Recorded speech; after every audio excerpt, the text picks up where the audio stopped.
Hello and welcome to this video where I'm going to show you how to bend stuff inside of geometry nodes. This is a really simple thing, but it took me a while to figure it out, so I thought I'd share it with you. So I'm going to go into my GeoNodes workspace and just go ahead and subdivide this cube a bunch so we can actually bend it.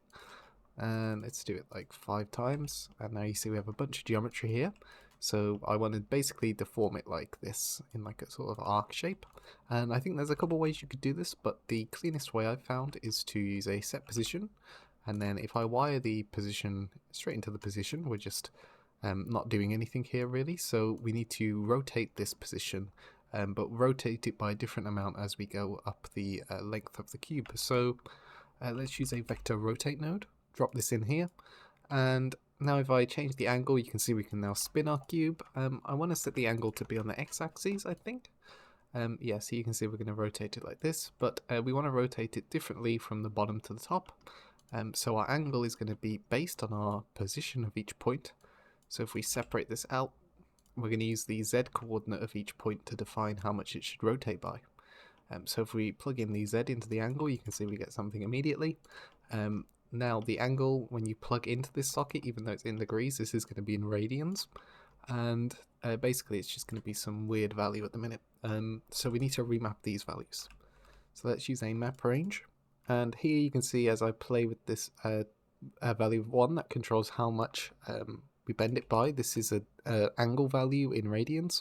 So if you want, you can use a math node and use a 2 radians function and plug in like an angle here. And that might be a more intuitive way to input stuff. But if you end up grouping this node group, so if I just move this outside and group this whole little setup, and you plug this value in, and you set it to angle in the subtype, then it automatically gets turned into an angle like this. So you don't have to use any converters on it. So that's pretty useful.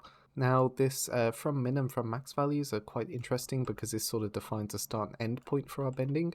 And really this should be set to the minimum and maximum of your bounding box of your object if you want it to bend the full length of the cube. So I'm going to grab a bounding box node from the input here, and I'm just going to separate out the components of each of these because we only need one.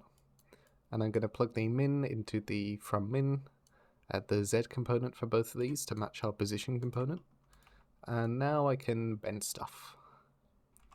And what I've quickly just gone ahead and done now is show you how you can make this a bit more user-friendly and robust. So I've just used a couple of menu switch nodes so that you can go ahead and in the node group properties, you can just go ahead and change your pivot point.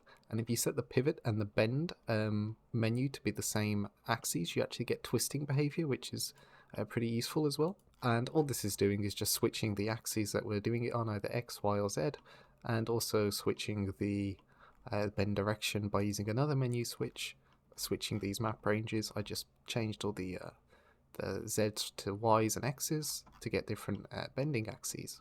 I should mention that this node group is actually part of a larger project I'm working on, which is to create as many modifiers as possible inside of geometry nodes. And the intent is to one day hopefully replace all the regular modifiers with geometry node scripts. And I think this would be super useful because it would allow people to go in and edit these, and you could also have more flexibility when working in geometry nodes.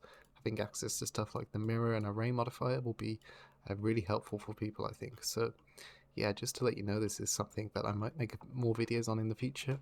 I've made the array modifier here, shrink wrap and solidify, so if you want to see tutorials on how these are set up, then let me know and I can go ahead and make those.